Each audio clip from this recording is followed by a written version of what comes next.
Okay, we're looking at Elasticity of Demand. This is the title of Chapter 11, Section 7, and it's a really nice econ topic to focus on. So our goals or objectives for this section are to focus again on relative rate of change and on the elasticity of demand. So, recall that f prime of x represents the rate of change of f of x, right? The derivative has been used to represent rate of change. Well, then we define something new, another rate, called the relative rate of change, and that's given by f prime of x over f of x. So literally, you take the derivative of your function, you divide by your function, that new quotient is called the relative rate of change. By the chain rule, this actually equals the derivative of the log of f of x. In other words, f prime of x over f of x is really the same as ddx of ln of f of x. Right? The reason for that is, you might remember, the derivative of this thing is precisely 1 over it times the derivative of the inside, right? This is the chain rule. So that's why we get the same exact thing as the relative rate of change. Well, on top of that, we have another new rate to define. It's called the percentage rate of change. And the percentage rate of change, of a function f is simply the relative rate of change multiplied by 100. So this gives us the rate of change as a percentage. So we have 100 times f prime over f. Okay, so just to practice this idea, find the relative rate of change of f of x equals 50x minus 0.01 x squared. To do that, all we have to do is find the derivative of this function, and the derivative of 50x minus 0.01 x squared is going to be what? Let's see. Let's do it on the side. That's going to be 50 minus 0.02x. Then our relative rate of change is f prime over f.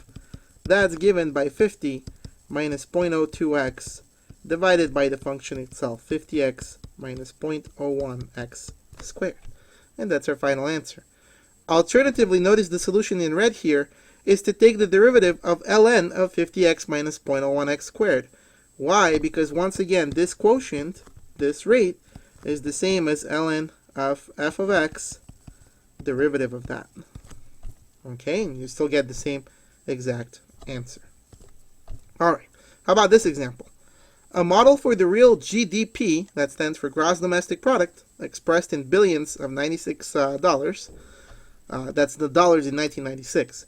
So this model for the real GDP from 95 to 02 is given by the following function, 300t plus 6,000, where t is the number of years since 1990. Find the percentage rate of change of f of t for t between 5 and 12. That's between 95 and 02. Well, to do that, we use the formula for percentage rate of change. That was given by 100 times f prime of t over f of t. Or alternatively, the other formula was 100 times the derivative with respect to t, in this case, of ln of our function, f of t. Right? So it's up to you which one you want to use.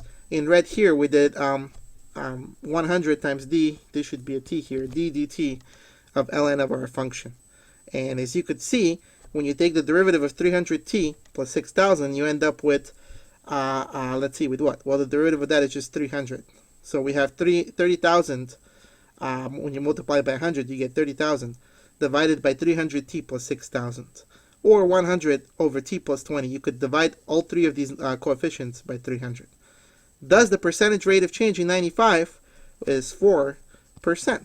How do we get the 4%? Well, we simply plugged in t equals to 5 into the expression, and we get 100 over 25, which is 4. So that's why the answer is 4% here. All right?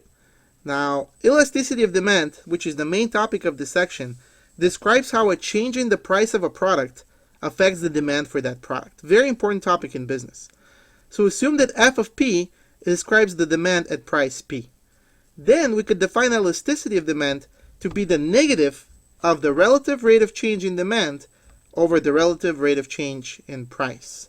Once again, relative rate of change in demand over relative rate of change in price. Notice this minus sign. F and P are always positive, but F prime is negative. Higher cost means less demand. The minus sign makes the quantity come out positive overall. Take a deeper look at this here. Elasticity of demand is the negative of relative rate of change of demand over relative rate of change of price. So why don't we express this here in terms of our derivatives? Well, relative rate of change of demand is the derivative with respect to P of ln of f of P, right? Because f of P was the rate of change of demand. This was the demand function, f of P.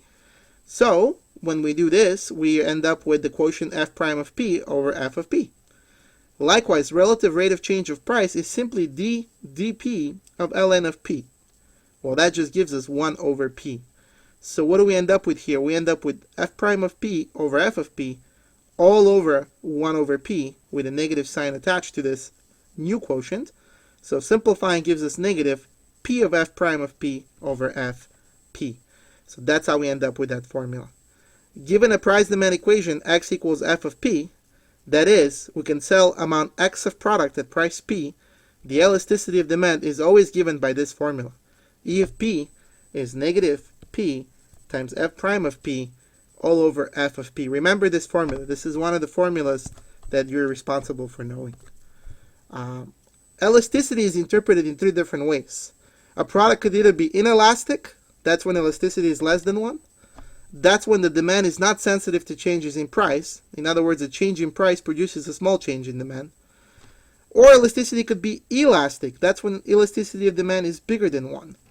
That means demand is sensitive to changes in price. A change in price produces a large change in demand for the product that you're selling. Finally, demand could be unitary, or we say unit demand. The product has unit demand. That's what E of P is equal to 1. Here, a change in price produces the same change in demand. Why don't we take a look at some examples so we get to understand what these mean.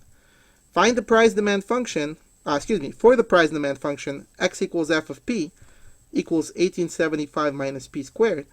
Determine whether demand is elastic, inelastic, or unit for the following prices, 15, 25, and 40.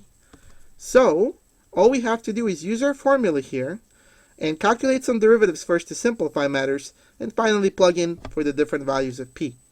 So we start with our demand of elasticity formula. We simplify by finding f prime of P, and notice the derivative of this is negative 2P with respect to P. Plug that in. Plug in f of P is 1875 minus P squared, and we end up with 2P squared over 1875 minus P. Notice the negative and the negative here have canceled out, right? So this actually should be, we're missing an equality sign here, right? There should be an equal sign there. Sorry about that. So these two negatives cancel out and become positive. That's why there is no negative in the final expression. Now plug in P equal to 15, P equal to 25, and P equal to 40. Notice for P equal to 15, when we plug it into the expression here, we get that E of 15 is 0.27. In other words, demand is inelastic. If we plug in 25, we get 1. Demand has unit elasticity. And finally, if P is 40, we get a number that's bigger than 1, namely 11.64. So demand is elastic. So, if demand is inelastic, then consumers will tend to continue to buy, even if there is a price increase. So a price increase will increase revenue, and a price decrease will decrease revenue. Okay, so if you have inelastic demand, consumers tend to continue to buy the product that you're selling, even if there is a price increase. So if you increase the price, this will increase revenue. And if you decrease the price, this will decrease revenue. Remember this result. If demand is elastic, on the other hand, consumers will be more likely to cut back on purchases if there is a price increase. So a price increase here will actually lead to a decrease in revenue, and a price decrease will actually lead to an increase in revenue. To understand this even better, different products have different elasticity. If they're a close substitute for a product, or if the product is a luxury rather than a necessity, the demand tends to be elastic. Examples of products with high elasticity are jewelry, furs, or furniture. You're willing to spend money on these products even though some of their prices are high. On the other hand, if there are no close substitutes or the product is a necessity, the demand tends to be inelastic. Examples of products with low elasticities are milk, sugar, and light bulbs. You need those products no matter what the price is. So even if there is a price increase, you would still pay for them. These products are inelastic. Okay, let's see. So as a summary here, here's what we studied so far: relative rate of change, percentage rate of change, and remember, elasticity of demand.